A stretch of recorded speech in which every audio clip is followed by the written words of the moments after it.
Now, an increasing number of older Australians are choosing to stay in the workforce rather than retire, with jobs growing at 8.6%. That's according to a new report. The MyCareer Employment Forecast out today found a lack of superannuation amongst older Australians and also increased life expectancy as contributing factors to the result. Well, to tell us more, Emerson is an economist and head researcher of MyCareer Employment Forecast. He's with us in the studio. Was that increase in older Australians wanting to work a bit of a surprise, or has it been a general trend that's been happening? Look, it has been a trend that's actually been going on for a while, but it's a bit of a hidden trend. It hasn't been reported on at all. It's been one of those things that sort of crept up slowly over, really probably started about the mid-1990s, I guess, particularly taken off in the last 7 or 8 years. And as you mentioned, they've been growing at about over 8%. That growth rate has really been going on since about 2004-05, even during the GFC. It grew very strongly.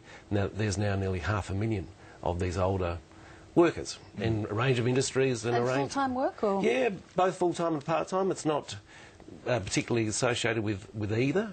A little bit more part-time, but it's still fairly well spread and across a number of industries too, and occupations as well.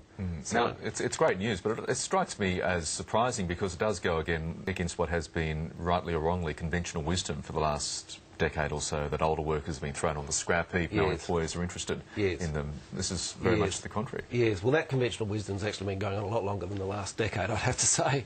It's been around for a long time. Since the early 90s, oh, absolutely. yeah, probably even earlier than that. But it is starting to slowly change. I mean, that attitude is still around, and you will hear stories from older workers who have trouble finding jobs.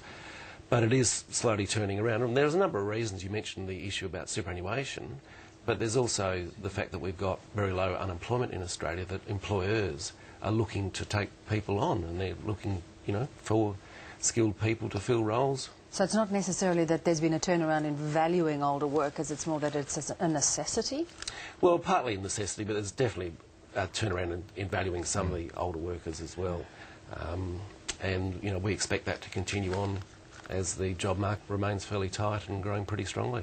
It can be argued that a 63-year-old, for instance, can bring much more to the table than a 21-year-old in terms of life experience, maturity, skills. Yes, that's right, yes, particularly in that area of skills and the maturity, you know, long work experience. And often, you know, they're very healthy people too. They want to contribute. As you mentioned, they've got a long life expectancy. They've got another, you know, probably 20, 30 years up to 30 years of life to go, and they want to fund that too, so they want to work. And also participate in life as well. They don't want to be shut out. Yeah, well, exactly right. I mean, if you've got another 20 to 30 years ago, that's a fair time to fill up. One of the other interesting aspects of it, though, is that it means there's less grandparents around to look after the next generation of kids, putting pressure on the childcare area. A boon for childcare centres. Yeah.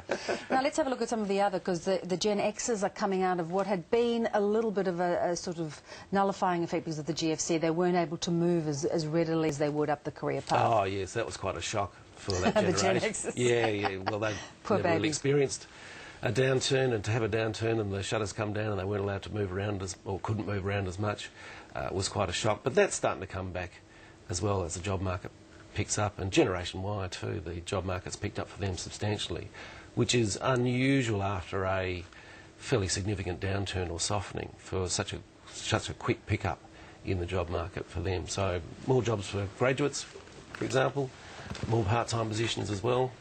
So, you know, things are looking a lot brighter for them. Pretty rosy picture. Emerson, thanks so much for coming in. It's a pleasure, thank you.